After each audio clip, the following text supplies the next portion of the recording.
तो बिस्मिल्लाहिर्रहमानिर्रहीम।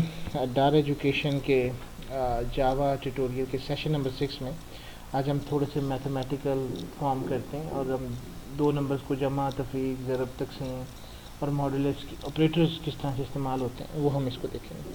तो सबसे पहले आप यहाँ पे आ जाएं। मैंने आपसे लास्ट टाइम भी कहा था कि अगर आप एक नया प्रोजेक्ट बनाते हैं, जैसे कि फ़ाइल में आप जाते हैं, न्यू करते हैं, तो एक न्यू प्रोजेक्ट आप बनाते हैं, न्यू प्रोजेक्ट। तो प्रोजेक्ट बेसिकली जावा प्रोजेक्ट का मतलब ये होता है कि आपकी तमाम फाइल्स इसके अंदर स्टोर होंगी जावा प्रोजेक्ट के अंदर। हमने एक जावा प्रोजेक्ट बनाया हुआ है। अब उसके अंदर अब हम यहाँ पे सोर्स पे आएंगे, राइट क्लिक करेंगे और जी आज यहाँ पे ये आपका प्रोजेक्ट पैकेज एक्सप्लोरर इसी तरह से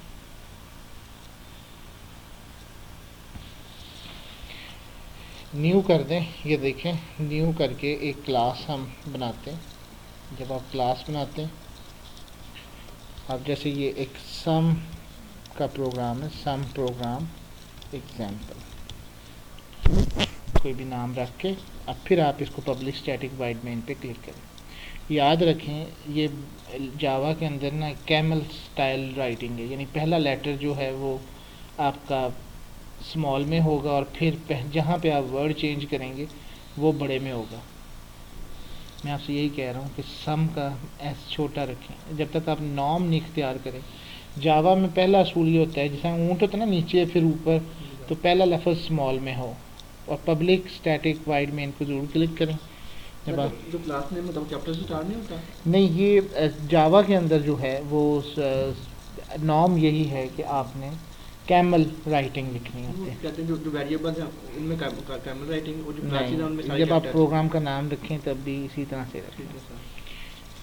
अब याद रखना है कि हमने यूज़र से इनपुट कैसे लेनी है। यूज़र से इनपुट लेने के लिए एक स्कैनर यूज़ होता है। स्कैनर, मैं इसको स्कैन कर रहा हूँ, इज़ इक्वल टू, इसका मैं एक नया ऑब्जेक्ट बनाता, न्यू स्कैनर।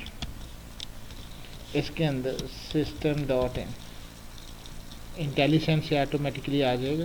बेसिकली यही लास्ट प्रोग्राम में मैंने यही बताया था। अब इसमें मसला ये है, दो चीज़ें समझनी है। स्कैनर बेसिकली एक बिल्ट इन क्लास को हम इस्तेमाल कर रहे हैं। जब हम बिल्ट इन क्लास को इस्तेमाल करते हैं और हमारा अभी एरर पे क्लिक करेंगे, एरर पे देखेंगे तो वो हमें कहता है जी multiple markers at this line, यानी वो कहता है scanner can not be resolve to type. Marker वही टोकन वाला हिसाब होता है। इसका मतलब ये है कि ये इसको नहीं मिल रहा। इसके लिए फिर क्या होना चाहिए, इसकी एक क्लास है import java डॉट यूटिल, वो आप इस पर क्लिक करेंगे, वो कहता है जी import scanner java डॉट यूटिल, आप इस पर क्लिक करेंगे। ये एक ऑप्शन आपको बता रहा है। एक बात याद रखनी, ज़रूरी नहीं है कि वो जो आपको ऑप्शन बता रहा है वो ठीक भी हो, आपने समझना है कि वो आपने क्या करना है। जब आप ये स्कैनर बना लेंगे, now we will declare two variables, for example 3 variables करते हैं। 3 वेरिएबल्स किस लिए, मुझे एक नंबर 1 लेना है, नंबर 2 लेना है और एक मुझे सम या रिज़ल्ट, जो भी आप इसको तसव्वुर कर लें। ये 3 वेरिएबल बेसिकली मैंने डिक्लेयर किए हैं। इनको मैंने इनिशलाइज नहीं किया। इनिशलाइजेशन का मतलब ये होता है कि आपने इसको कोई वैल्यू ट्रांसफ़र नहीं की। डिक्लेयर का मतलब होता है कि मेमोरी में आपने इसको जगह एलोकेट कर दी। एक बात और आप गौर करेंगे तो ये एक थोड़ा सा कॉशन आता है। इसका मतलब ये होता है the value of the local variable scan is not used. अभी तक आपने जो इसको यूज़ नहीं किया। इसका भी यही है कि आपने ये जो 3 वेरिएबल्स हैं आपने इनको डिक्लेयर तो कर दिया लेकिन यूज़ कहीं नहीं किया, इनिशलाइज या यूज़ नहीं किया। अब हम यही करेंगे, now we will take the values from the user. अच्छा, अब नंबर 1 लेना है आपने, ये इंटीजर है। नंबर 1 के बाद आपने वही जो ऊपर इसका एक ऑब्जेक्ट बनाया है स्कैनर क्लास का, स्कैन डॉट। अब देखें ये फंक्शन ओवरलोडिंग है। नेक्स्ट के कई ऑप्शन हैं। स्कैन देखेंगे, next integer, radix, next line, next byte, ये पहले भी हम डिस्कशन किए। अब मुझे नेक्स्ट इंटीजर चाहिए, मैं ये नेक्स्ट इंटीजर कर दूँ।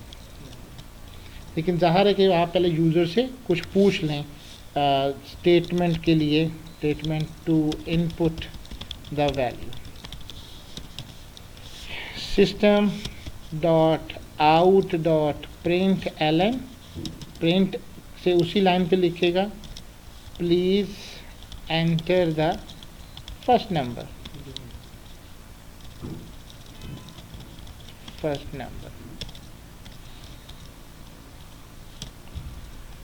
ये पहली वैल्यू हो गई। Now we will take the values from second value from the user,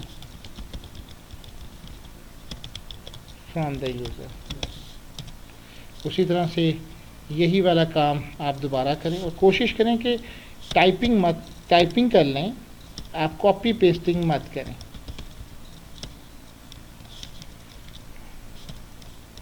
please enter the second number,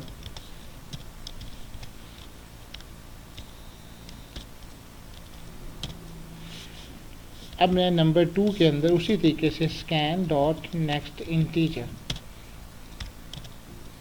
ना अब मेरे पास 2 वैल्यूज़ आ चुकी हैं। अब मुझे एक सिंपल मैथमेटिकल वर्क करना है। अब हमने एक जो रिज़ल्ट का वेरिएबल लिया हुआ है उसके अंदर हम मैथमेटिकल काम करें, number 1 and number 2,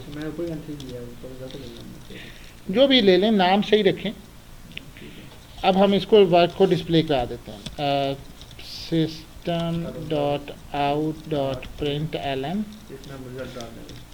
the result is equal to, और मैं कंकैट करके उस रिजल्ट को दे रहा हूँ। So this is the end of our program. अब इसको एग्जीक्यूट करते हैं। लेट्स सपोज इसको चला लें।